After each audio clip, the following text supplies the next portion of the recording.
Сәлем оқырман. Менің арнама қош келдің.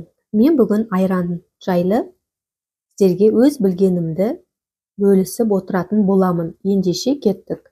Айранның пайдасы мол. Анағында айранның нағыз төркіні қазақ елі.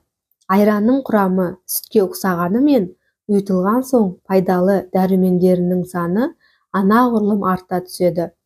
Сондықтан болса керек, шөлімізді қандырады, әрі тойымды тамақ. Қазақтың ең танымал ұлттық тағамдарының бірі айран. Қасиетін барша қазақ біледі.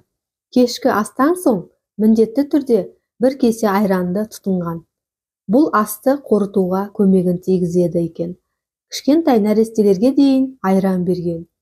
Ауру сырқаудан сақ болсын деп, жүкті әйелге де осы тағамды тұтынған кеңес берген екен.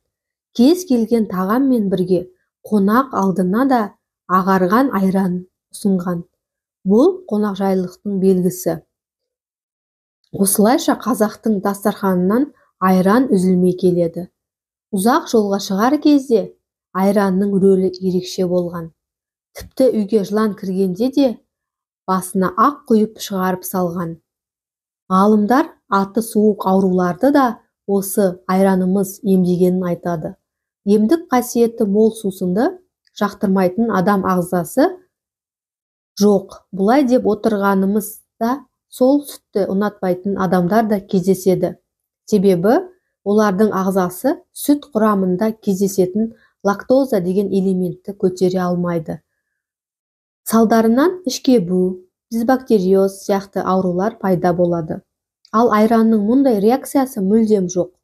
Қайта мұны ішкен адам әлденіп, қауқары арта түседі.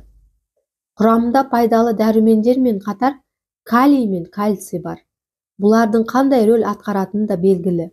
Д дәрумені де бар. Сүйектің беріктігін қатайтып, бұлшық еттерді нығайтады.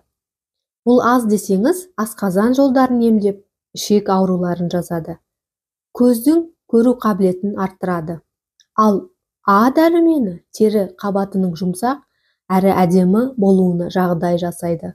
Ал фосфор түрлі инфекциялардың алдын алып, жұқпалы дерттерден сақтайды.